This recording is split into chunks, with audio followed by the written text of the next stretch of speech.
to this fourth Bridges China Dialogue. It's a great pleasure for us to have you attend this invitation. As you have it from the program, we have made an effort to provide you with a very good roster of speakers. My role this morning is really to, again, welcome you. I'll have an opportunity to speak a bit more later this afternoon. So at this time, I really want to thank everybody that has put an effort in organizing this meeting. Make sure that you get an idea of what we're trying to do here. This is an undertaking of ICTSD. But since we started in 2007 with these China Dialogues, we understood that it had to be a bit different from other activities that we carried out during the years. Particularly different would be the engagement of the business community as well as more public attention. ICTSD organizes some 80 to 90 dialogues in different forms every year. Not only in Geneva, but really all over the world. And this is the only one that has this public character.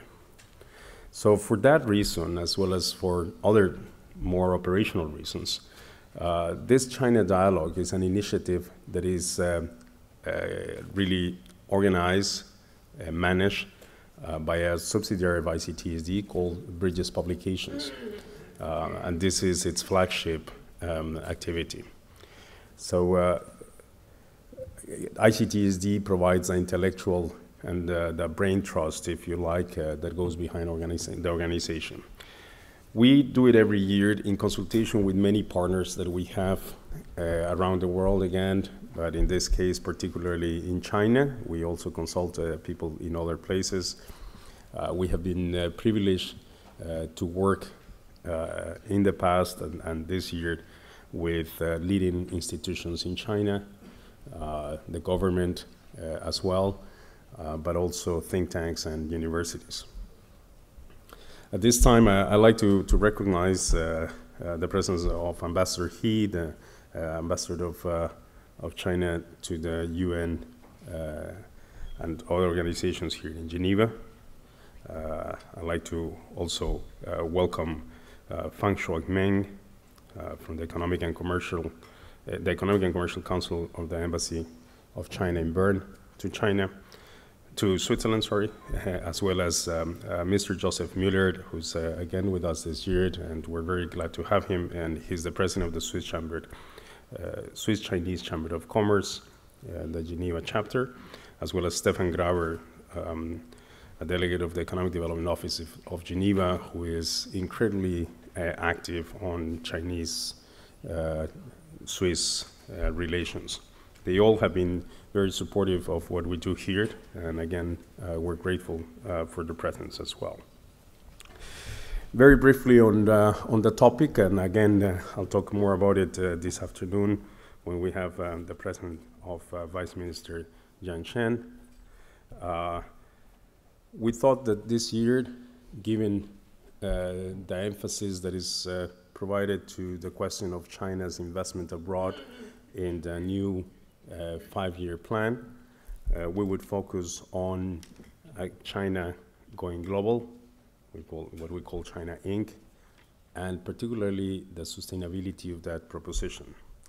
As it's known to many of you, China has grown phenomenally in many ways, and it's a presence in our lives and on a daily basis, if you like, in terms of its financing, its investment abroad. In the past 10 years, it has gone from less than $1 billion in 2001 to over $69 billion last year. So it's really a staggering growth. In 10 years is something near a 70 times what it was in 2001. Now that has, as I said, implications in many ways, and there are many ways of, again, in which we can look at them, at those implications. Much has been said about Chinese foreign investment seeking access to materials and energy, particularly in developing country regions.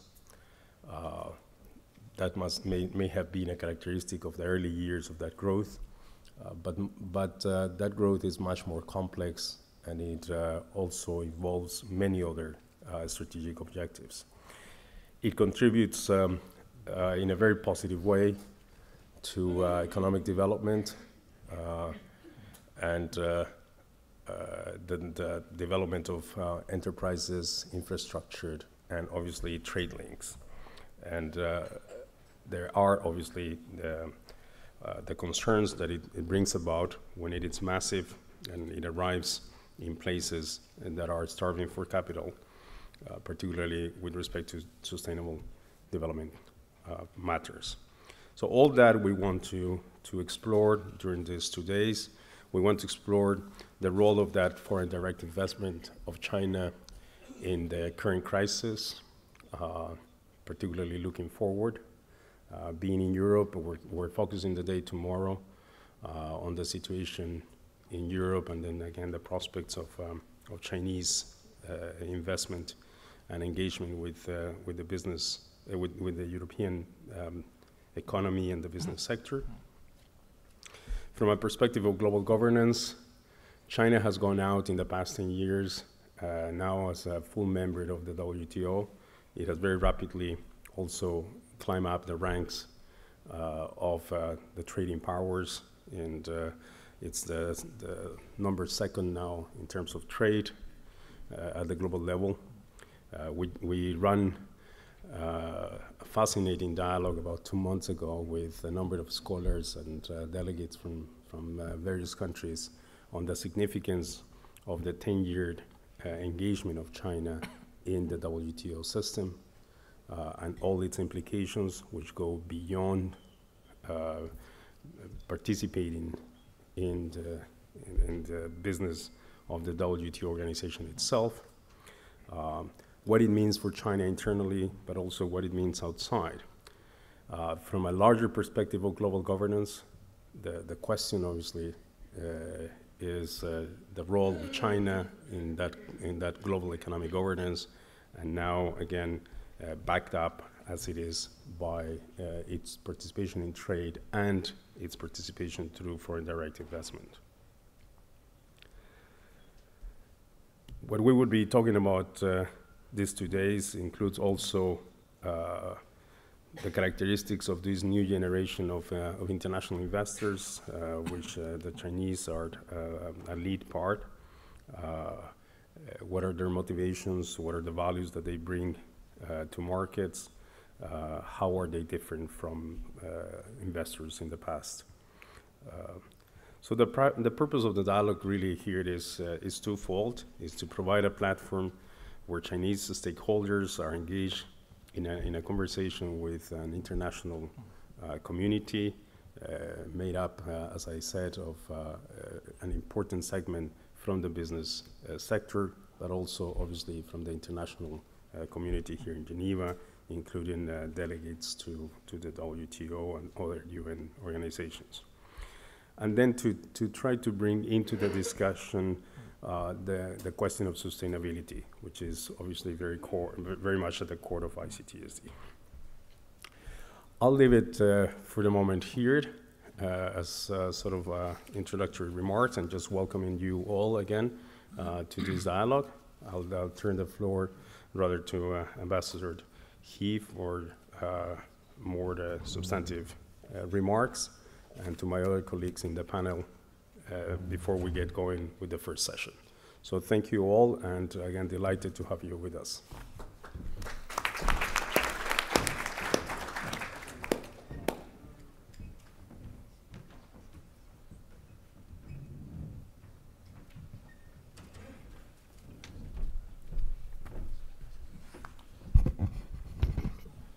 Thank you very much, President Ortiz. I intended to speak in Chinese, but I can see most faces are non-Chinese. So probably I should speak in English. It is really a great pleasure for me to be at the 4th annual Bridges-China Dialogue. I heard about dialogue only recently.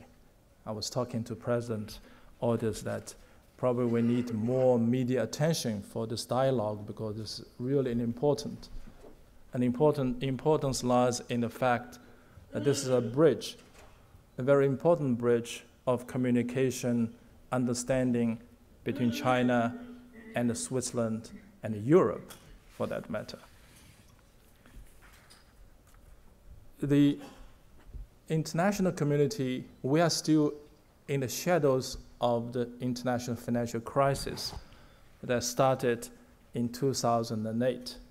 Many people talking about post-crisis or double dip. I believe we're still in the first crisis. We're not out of the shadows of that crisis.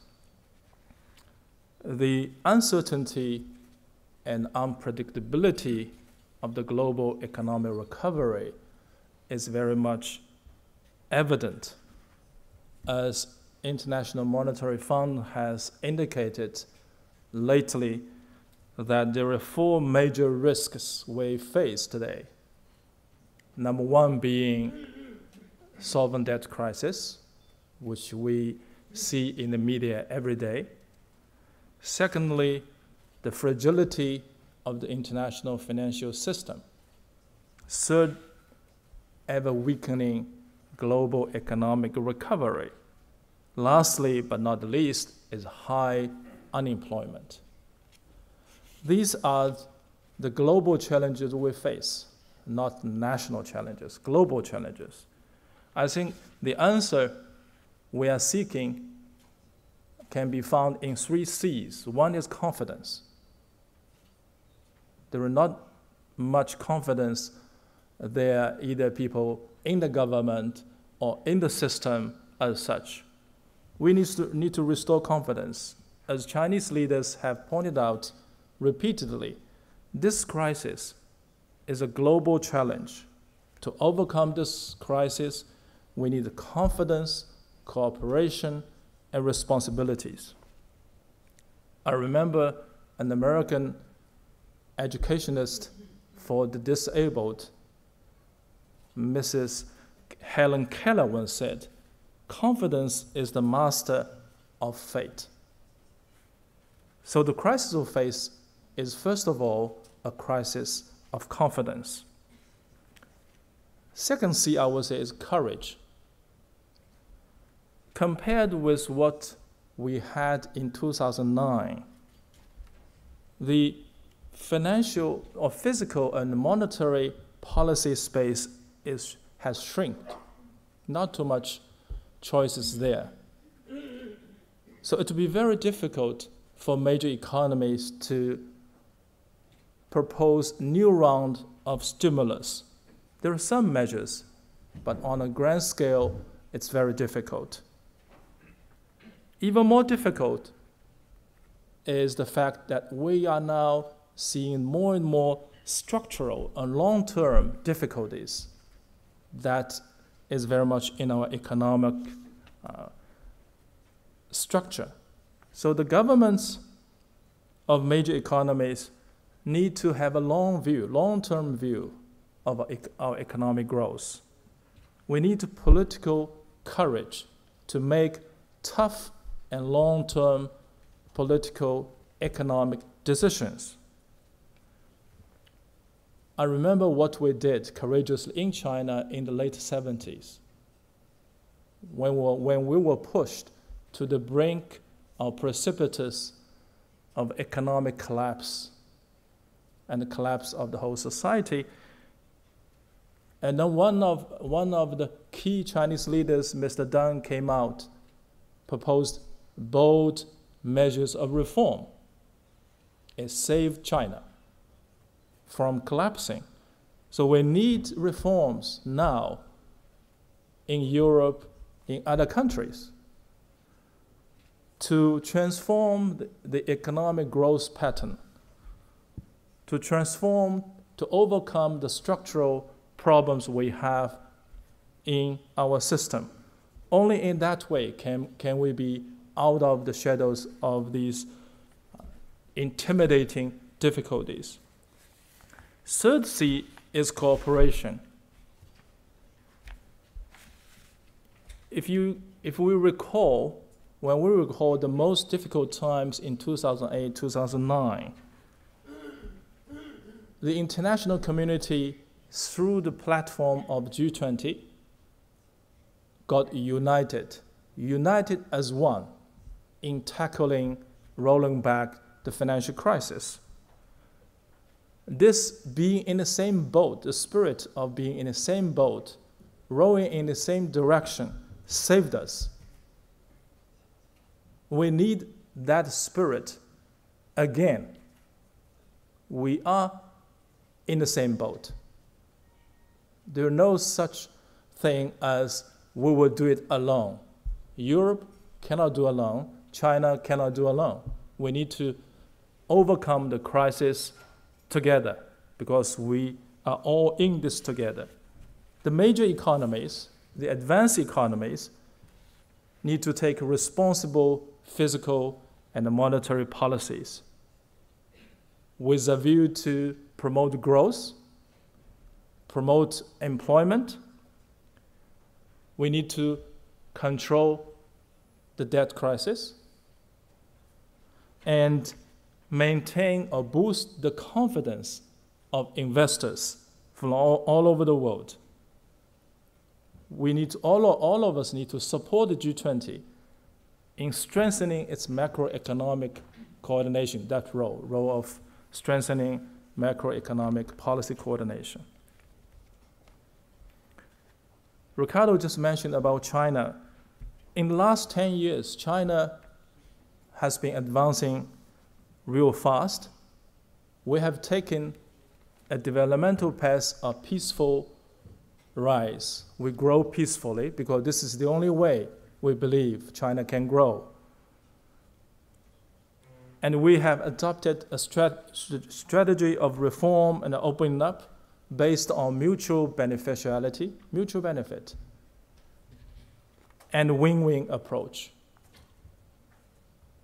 By taking that path of peaceful development, we have made it possible for China to grow and also made it possible for China to contribute to the global growth. China's GDP has been taking over the second place. Our annual growth is a little over 10%. And annual imports amount to $750 billion US, China's imports from the world, which have created more than 14 million jobs for our trading partners. In the last 5 years, China's contribution to the economic growth of the world every year is above 20%. This is our contribution. But of course, China is still a developing country. We are clear-headed because according to the UN criteria, we do have 150 million people under poverty. So for China, there's a long way to go before we achieve the goal of modernization. This is the first year of China's 12 five-year plan. Chinese economy overall is in good shape. For the first 6 months of this year, our GDP grows at 9.6%. 9.6%. For the second half of the year, economy will slow a little bit. This is intentional because now we focus more on quality growth than on quantity growth. We have confidence to control the inflation. We have confidence and ability to continue the momentum of growth in China, which we believe is beneficial to other parts of the world. Europe, now coming to Europe, is a strategic partner, I will stress, strategic partner of China. The two entities, China and Europe, have very strong complementarity.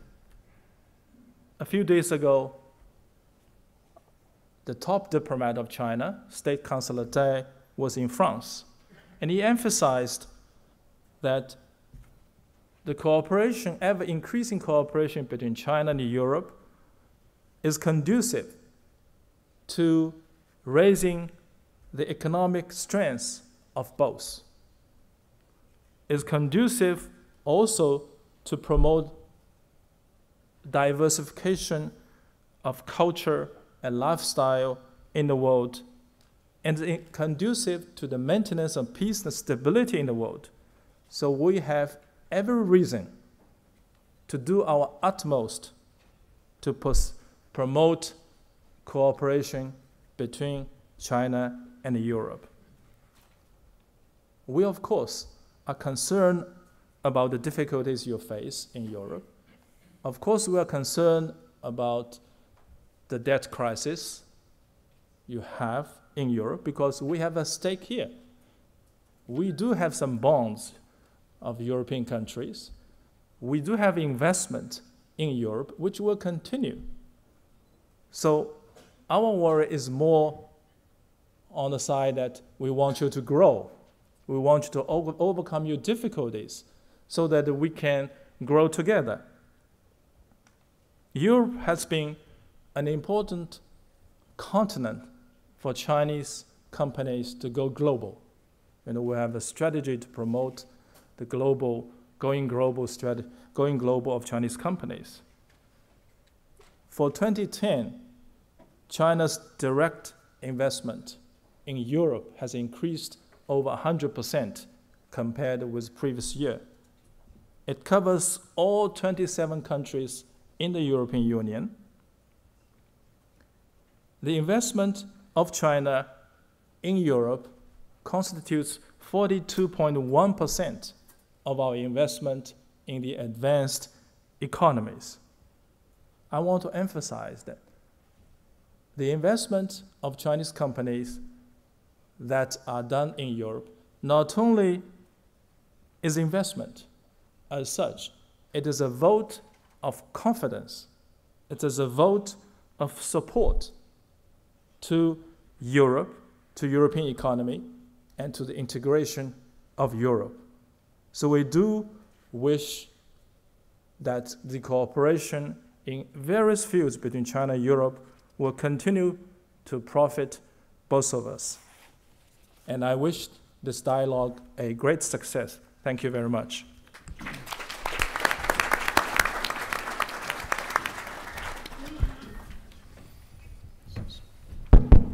Thank you, Ambassador He. With that, let me then turn the floor to some of our colleagues in the panel. I'll start with Mr. Fang Chongmeng. If you'd like to speak from here, okay.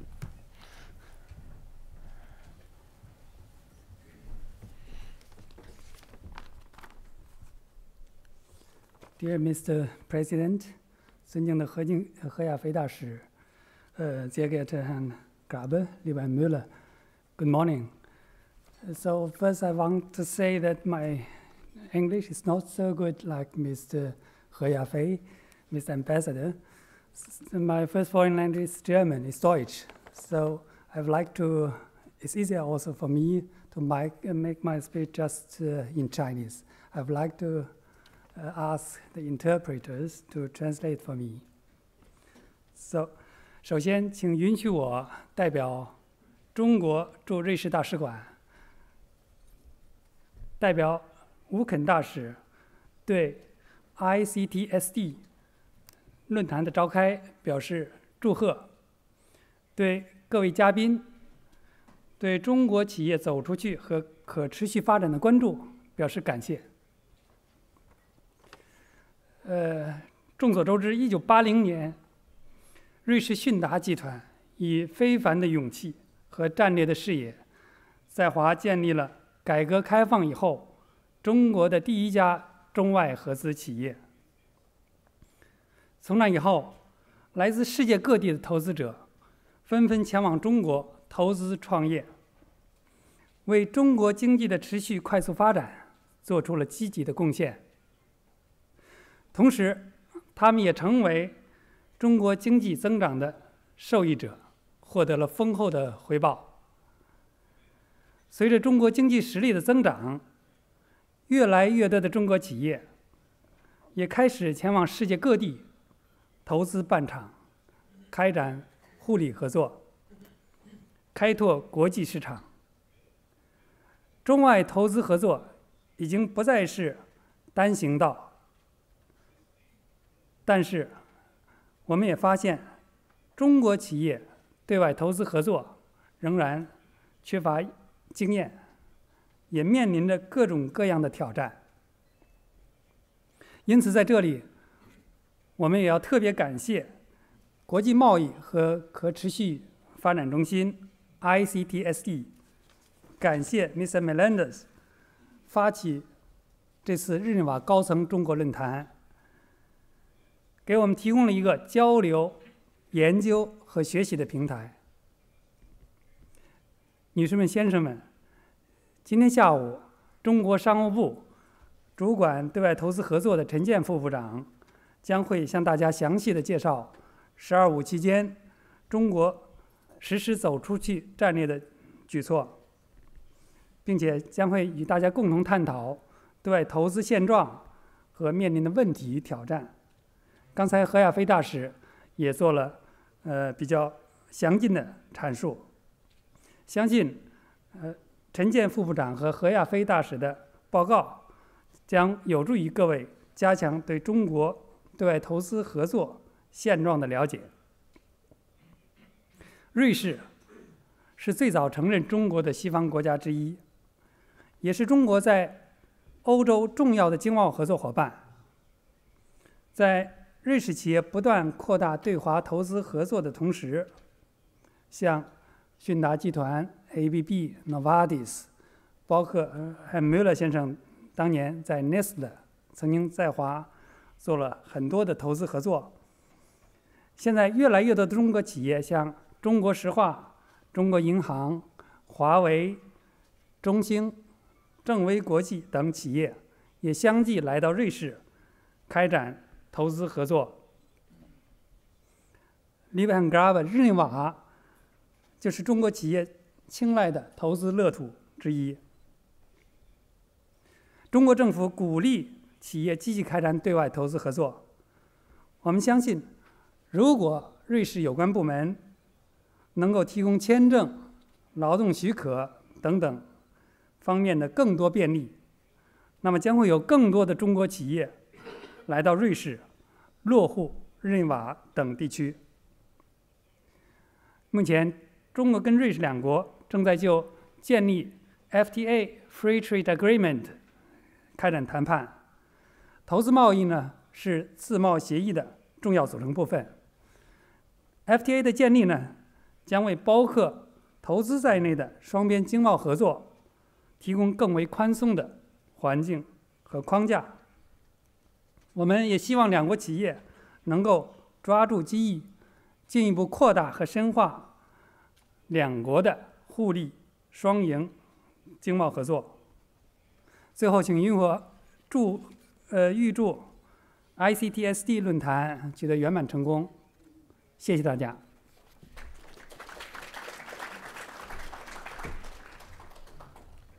Thank you very much, Mr. Meng, for those remarks. Let me turn the floor now to Mr. Müller. As I said before, Mr. Müller is the head of the Swiss Chinese Chamber of Commerce and a long-term friend and partner. Mr. Müller, you got the floor.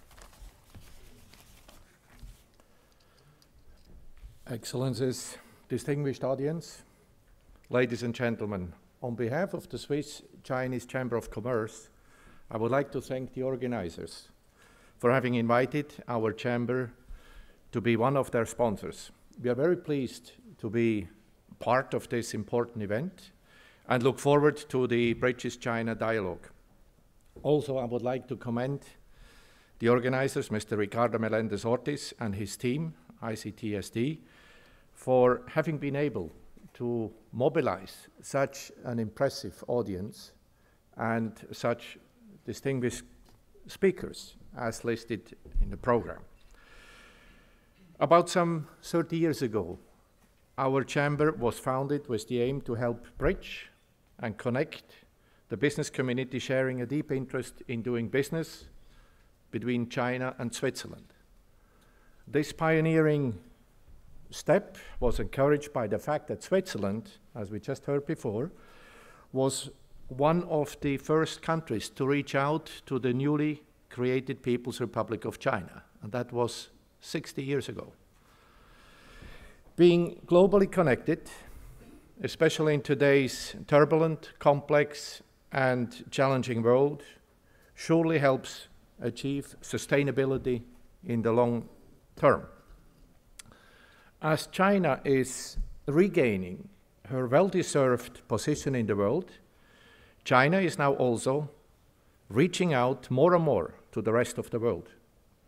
The interdependence amongst countries is increasing day by day, especially at times of turbulences as we currently experience on the economic and financial front. As Ambassador He Yafei mentioned, we are all in the same boat, and we cannot do it other than together. Therefore, we need to intensify our efforts towards a better global cooperation, without which there will be no sustainable recovery. What would be really detrimental to all stakeholders? Obviously, our mutual relationship must be in the spirit of a win-win and on the basis of a mutual trust and respect. Having myself lived and worked in China for many years, and having witnessed with my own eyes China's unprecedented and most impressive progress and transformation over the last 30 years, I strongly believe that China will continue to develop in a sustainable manner. However, as we heard before, China needs the world, and the world needs China. It cannot be a win-lose proposition for either party. China will continue to need foreign direct investments also in the future, but China now also needs successfully to embark on outward direct investment. Hence, we all should now help China go global and support China's outward investments to the benefit of all stakeholders, thus helping ensure long-term sustainability. Our chamber is ready to help, and Switzerland, with its fantastic infrastructure, could truly serve as an excellent hub for China to tap and explore the large European market. I would like to wish you all a very interesting meeting and an interesting dialogue, and also a very pleasant stay in Geneva. Thank you. 谢谢你.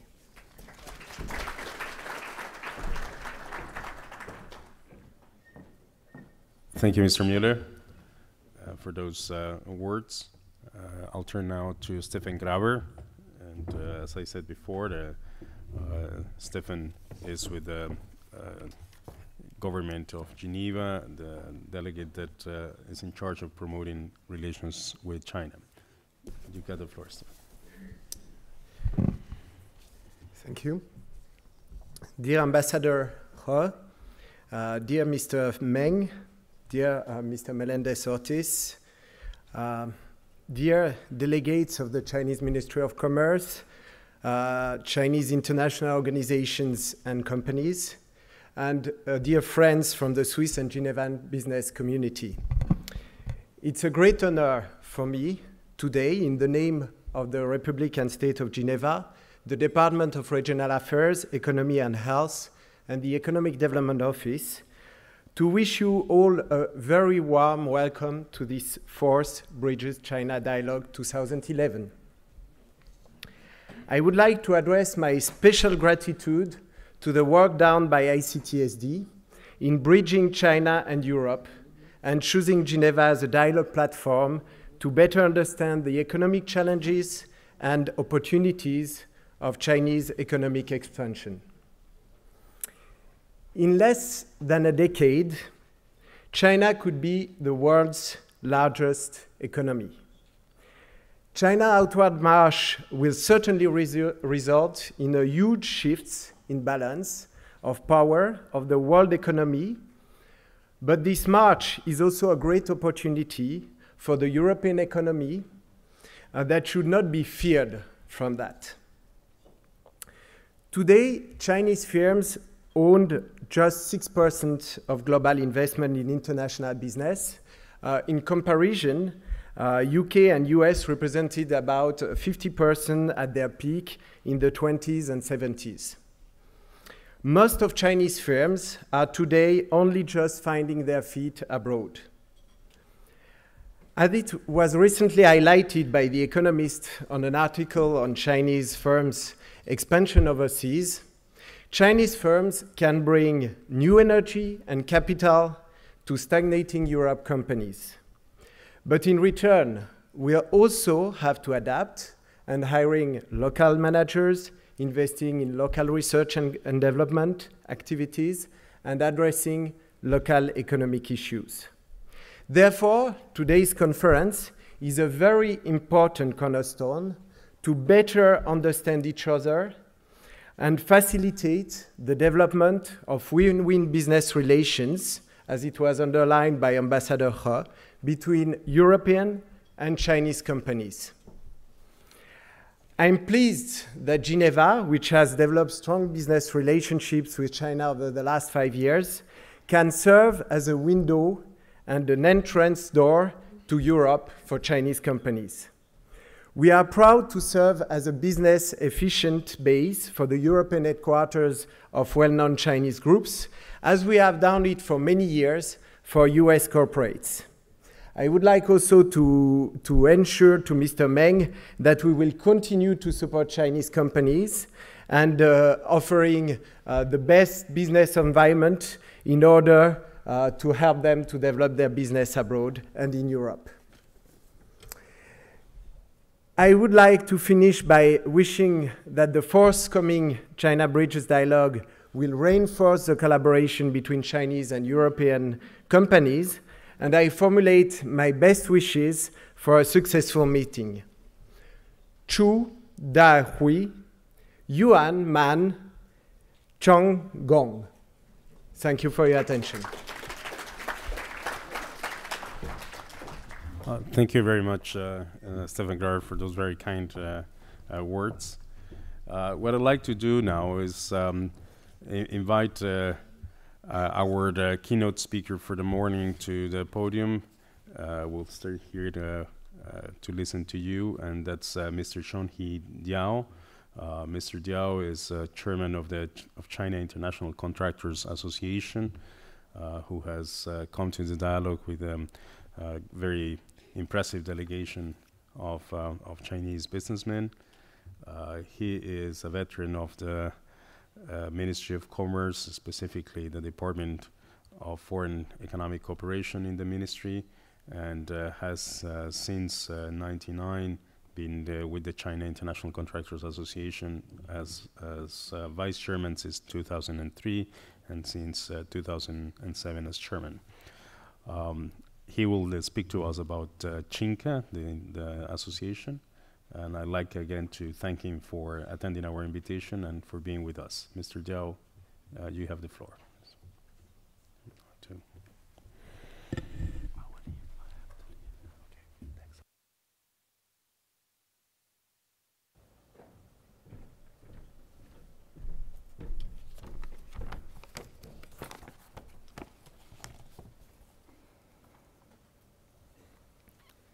尊敬的何亚飞大使，尊敬的梅林德总裁，女士们、先生们，大家上午好。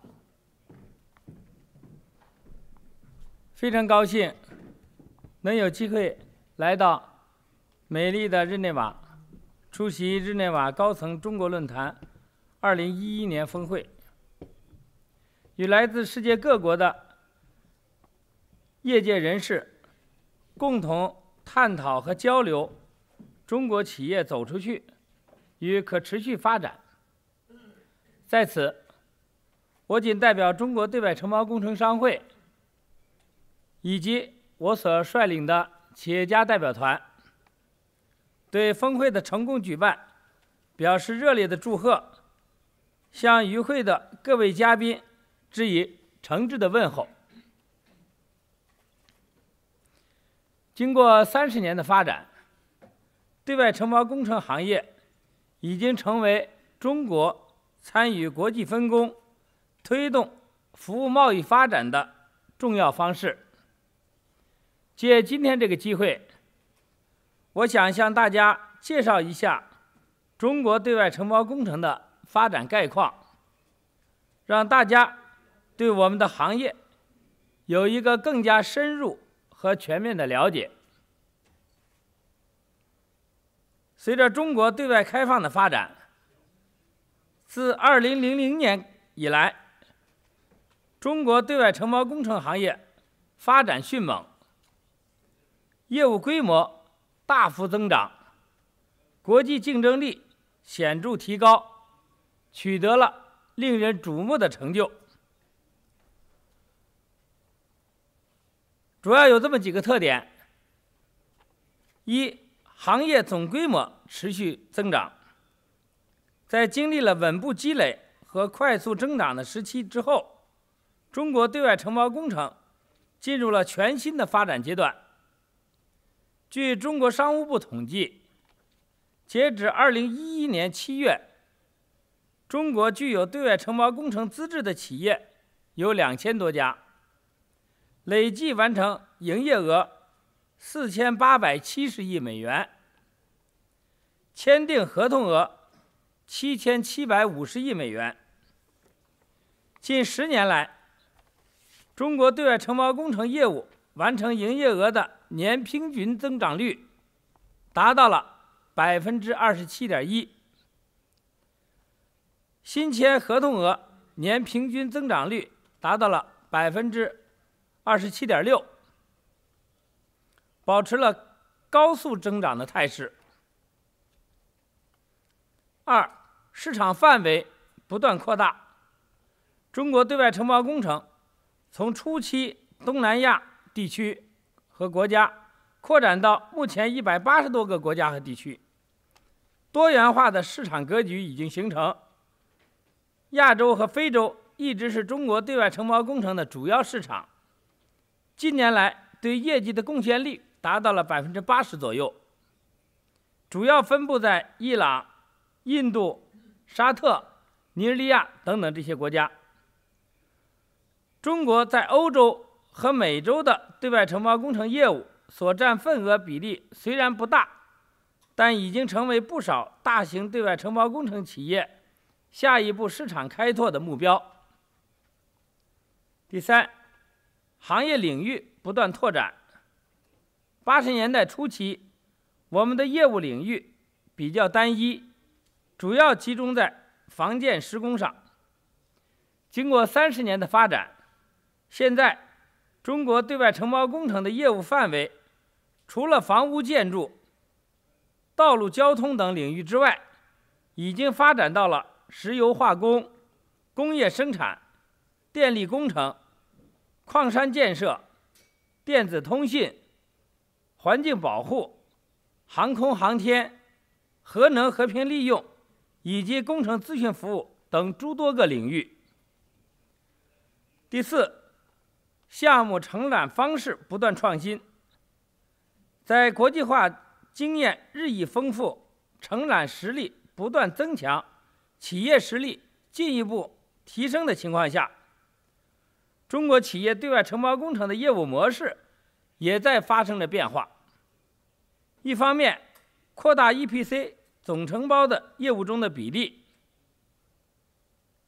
提高总承包的水平；另一方面，紧跟国际工程发展趋势，积极探索工程与投资相结合的业务模式，通过开展 BOT、PPP 等特许经营项目、境外房地产开发、资源开发合作等等方式，推动对外承包工程业务的向高端发展。第五，企业实力不断提升。目前，中国工程企业的竞争优势已经不仅仅体现在劳动力成本、价格等方面，更体现在技术、成套设备、资源整合和项目管理等多个方面，并且得到了世界范围内的普遍认可。近几年，连续有超过50家中国承包商入选美国工程新闻记录每年的 ENR 225强国际承包商名录，多家大型企业进入财富500强的排名。同时，中国工程企业也越来越多地关注履行企业社会责任，注重保护当地环境，着力开展属地化经营，努力实现文化共融互通，并积极拓展联营合作。在当前的形势下，我认为在下一个10年，中国对外承包工程行业的发展还会保持良好的发展势头。从国内的环境来看，一是经济增长形成有力支撑。近年来，中国的经济保持平稳较快增长，去年已经超越日本，成为全球第2大经济体。同时，外汇储备大幅提高，人民币稳步升值，以及对外直接投资进一步扩大等因素，都直接或间接地支持了对外承包工程业务的发展。二是中国国家政策引导的作用不可忽视。随着走出去战略的深入实施，国家对承包工程的发展越来越重视，支持政策和措施不断的完善，在财政、金融以及外交等诸多方面的支持力度不断的增加，这些都为企业开展对外承包工程提供了更加完善的制度保障和政策支持，为企业的国际化发展创造了良好的内部环境。三是相关产业的发展成为有力的助动。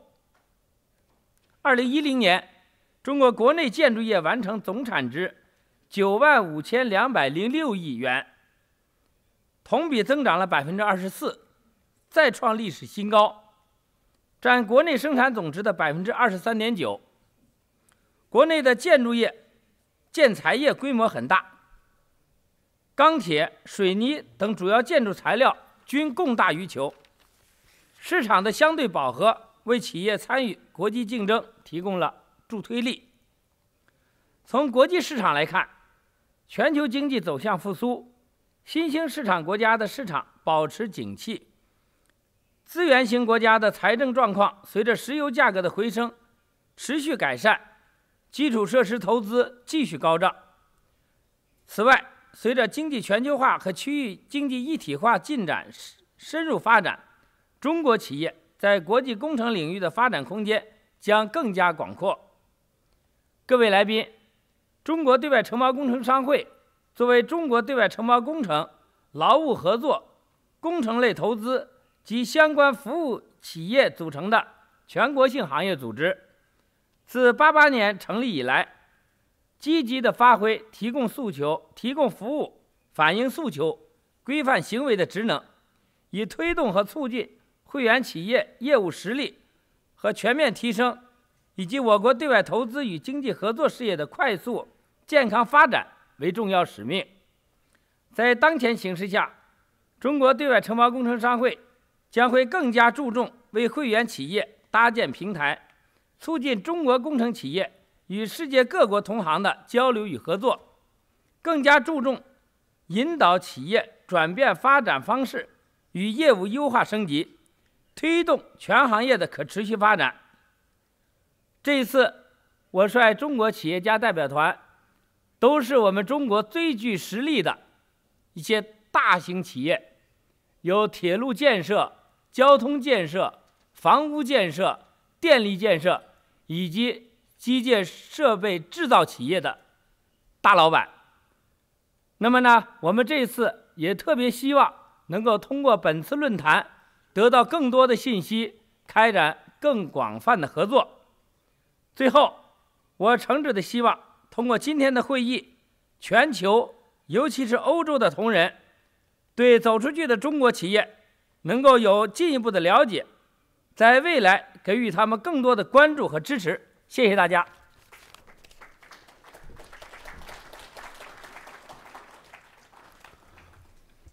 Well, thank you very much, Mr. Diao, and congratulations on the very impressive growth of your companies in the sector that you represent. It's evident to everybody the kind of impacts that the work that your companies perform has on development and on sustainability issues again. So.